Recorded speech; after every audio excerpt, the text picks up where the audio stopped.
نحمده ونصلي على رسوله الكريم اما بعد فاعوذ بالله من الشيطان الرجيم بسم الله الرحمن الرحيم حامين والكتاب المبين انا جعلناه قرانا عربيا لعلكم تعقلون صدق اللہ العلی العظیم۔ سورہ زخرف یہ مکی صورت ہے اور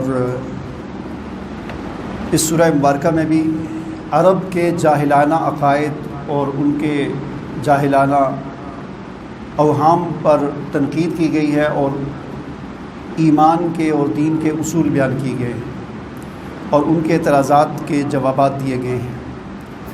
اس سورہ مبارکہ کے 5ویں آیت میں اللہ تعالیٰ ارشاد فرماتے ہیں أَفَنَضْرِبُ عَنْكُمُ الذِّكْرَ صَفْحًا أَن كُنتُمْ قَوْمًا مُسْرِفِينَ، کیا ہم اس نصیحت کو تم سے اس بات پر ہٹا دیں کہ تم حد سے گزرنے والے ہو؟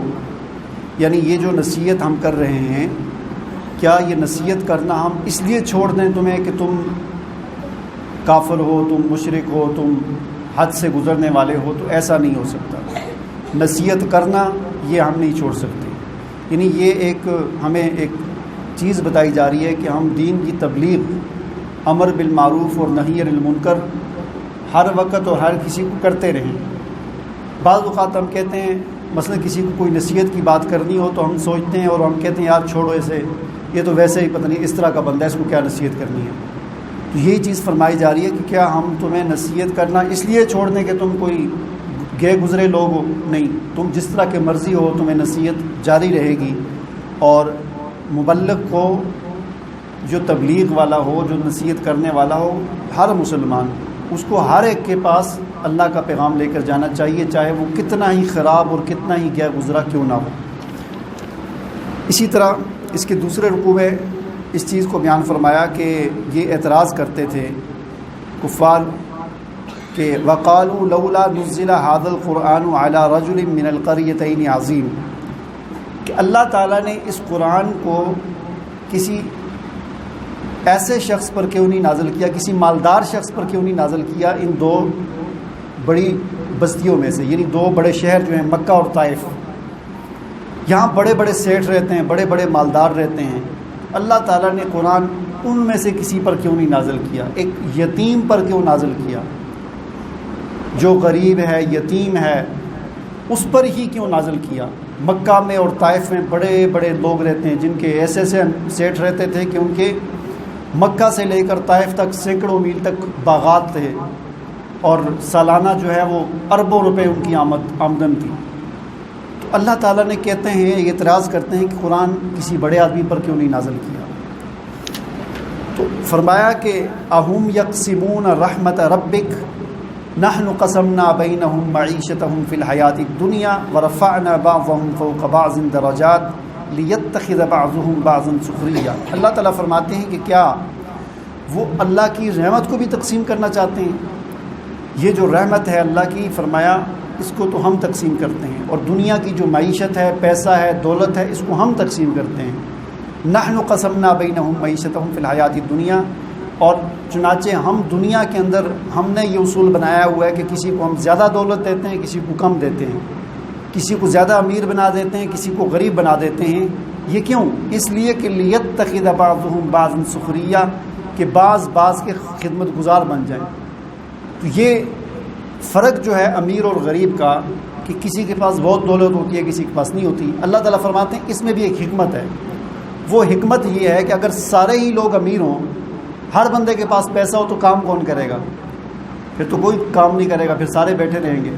تو یہ اللہ نے دنیا کو چلانے کا ایک نظام بنایا، کسی کو زیادہ پیسہ دے دیا، کسی کو نہیں دیا۔ اب جس کو نہیں دیا تو وہ کیا کرتا ہے؟ وہ کام کرتا ہے اور پیسہ لیتا ہے۔ سب کے پاس پیسہ ہوگا تو پھر تو کوئی بھی کام نہیں کرے گا، سب مالدار ہو کے سب گھر بیٹھے رہے، اس طرح تو دنیا کا نظام نہیں چلے گا۔ تو فرمایا کہ اس کے اندر یہ حکمت ہے۔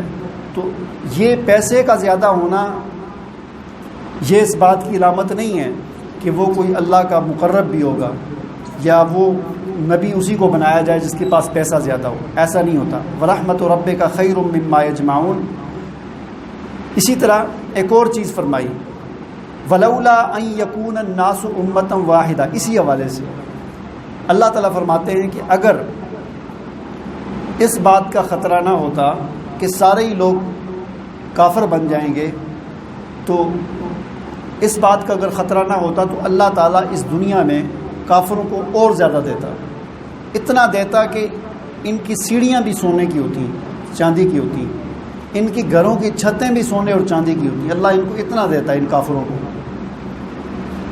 اب یعنی اللہ کے پاس خزانوں کی کمی نہیں ہے۔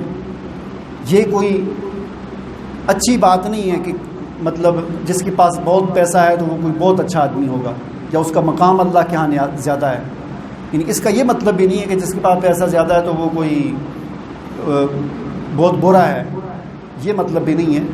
مطلب یہ ہے کہ پیسے کا زیادہ ہونا کسی کے اچھے ہونے یا کسی کے نیک ہونے یا کسی کے بڑا ہونے کی دلیل نہیں ہے اللہ کے نزدیک۔ اللہ تعالیٰ فرماتے ہیں کہ ہم اگر یہ چاہتے ہیں ہم تو ان کی چھتوں کو بھی سونے اور چاندی کا بنا سکتے ہیں، ان کی سیڑھیوں کو بھی سونے اور چاندی کا بنا سکتے ہیں، ان کے گھروں کو بھی سونے اور چاندی کا بنا سکتے ہیں، ان کے دروازوں کو ابواباً وسررا علیہا یتکئون، ان کے تخت اور چارپائیاں جن پر تکیہ لگا ان کو بھی سونے اور چاندی کا ہم دے سکتے ہیں، لیکن ہم نے ایسا نہیں کیا، ہم نے ایسا نہیں کیا۔